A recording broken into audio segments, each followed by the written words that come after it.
সুপ্রিয় দর্শক, এই মুহূর্তে আবহাওয়ার গুরুত্বপূর্ণ আপডেট।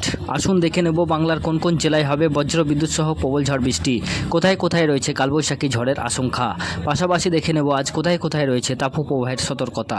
বিস্তারিত জানতে অবশ্যই ভিডিওটি শেষ পর্যন্ত দেখতে থাকুন এবং আপনার জেলার লেটেস্ট আবহাওয়ার খবরগুলি জানতে আমাদের ইউটিউব চ্যানেলটিকে সাবস্ক্রাইব করুন। দক্ষিণবঙ্গে ফের বাড়ছে গরম। গত কয়েকদিনের বিক্ষিপ্ত বৃষ্টিতে সাময়িক স্বস্তি মিললেও এখন আবার ঊর্ধ্বমুখী পারদ। ভ্যাপসা গরমে অতিষ্ঠ মানুষ। তবে আজ বৃহস্পতিবার দক্ষিণবঙ্গের 9টি জেলায় ঝড় বৃষ্টির সম্ভাবনা রয়েছে।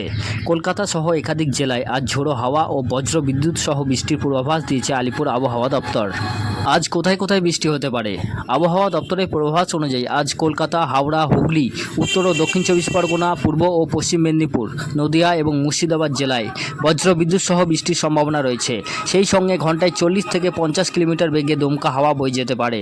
ফলে সাধারণ মানুষকে সতর্ক থাকার জন্য পরামর্শ দেওয়া হয়েছে। বর্ষা কবে ঢুকবে?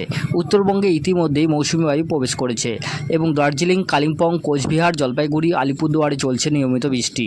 তবে দক্ষিণবঙ্গে এখনও মৌসুমি বায়ু প্রবেশ হয়নি।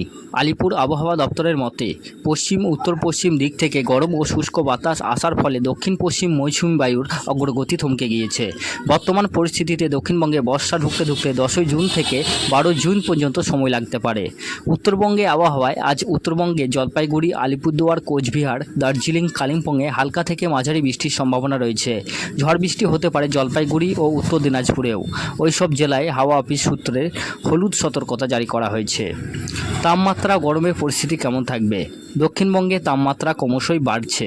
কলকাতা ও আশপাশের তাপমাত্রা 37 ডিগ্রির কাছাকাছি পৌঁছে গিয়েছে। আর্দ্রতা বেশি থাকায় অস্বস্তি চরমে।